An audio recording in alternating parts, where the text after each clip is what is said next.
This case takes place in Santa Clara, Utah on Monday, June 27, 2016. Officers responded to a property theft call of a residence of Kenneth Hiezler.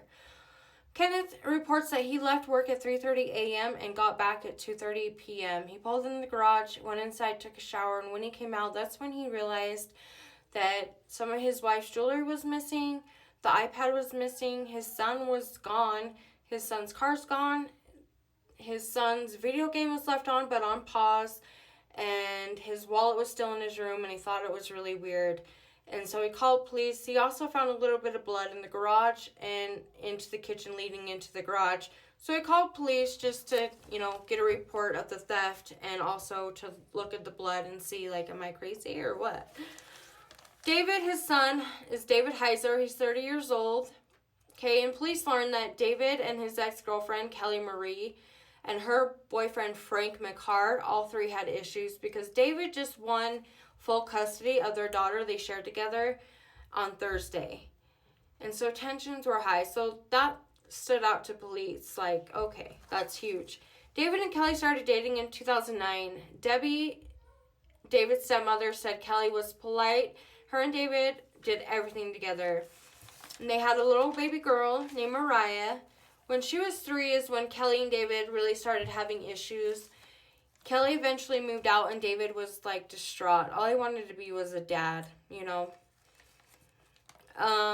parents hired a private investigator as well who said that he spoke to Kelly claiming that David texted her early Monday morning saying, quote, "Are you coming over or not? Or if not, then I'm going to bed," end quote. Kelly told officers that David wanted her to come over, but she didn't.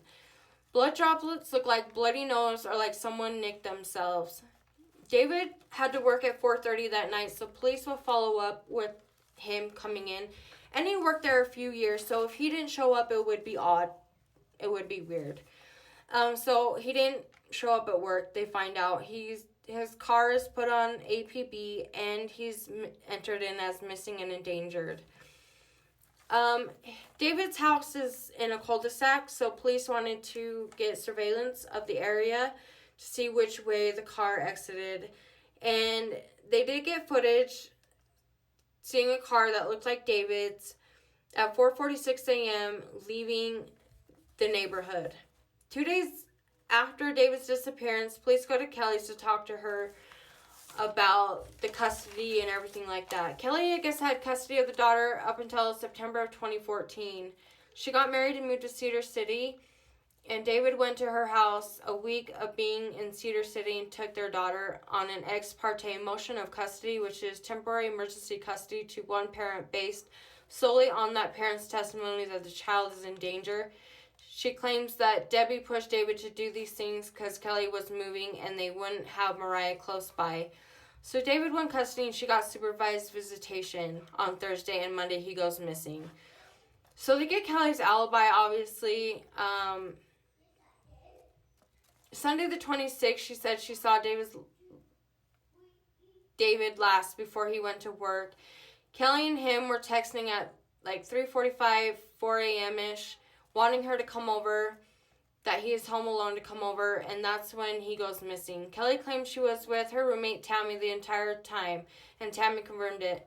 He said he's had their daughter for 21 months, so they didn't just give him custody. So police were a little bit relieved about that, okay, he's had the little girl for a while, and just wasn't ripped from Kelly, and she's going manic and everything like that.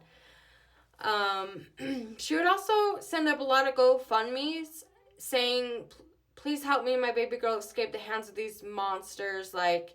So she claims his parents were just very controlling and everything like that. So obviously she wasn't a fan of David or his parents.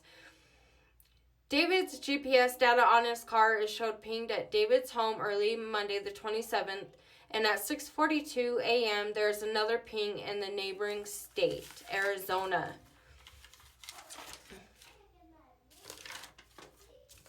And at 6:55 a.m., so that's 45 miles south of David's residence. Surrounding that area is miles of desert. David's car pinged 14 minutes later on like a ranching road and has no idea why David would even go there. So police followed that route, but they came up with nothing.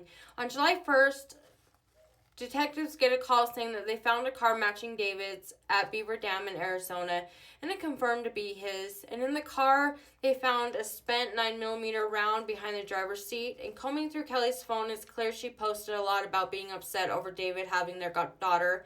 Debbie was getting text messages from Kelly's friends saying Kelly and Frank was involved in the case of David. She forwarded the messages to investigators. One message stood out to the cops that said they got David while he was playing video games. And remember, which police never shared that info with anybody. And remember, he had his game paused. And that's one thing the parents thought was odd. And police never shared that info with anybody, so nobody would know that. And so that text message really stood out. And at the courthouse, too, they found Kelly at the courthouse applying for custody.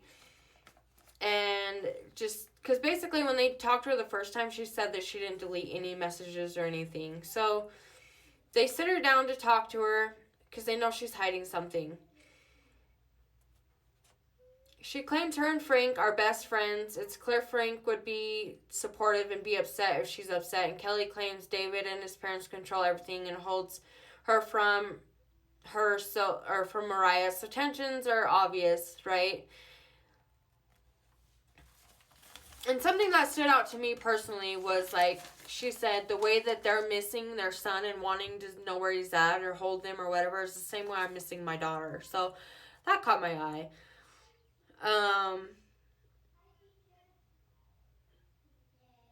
So a text she deleted, they look at her phone and his reply was like, okay, so you'll be here or I'll see you at 3:30.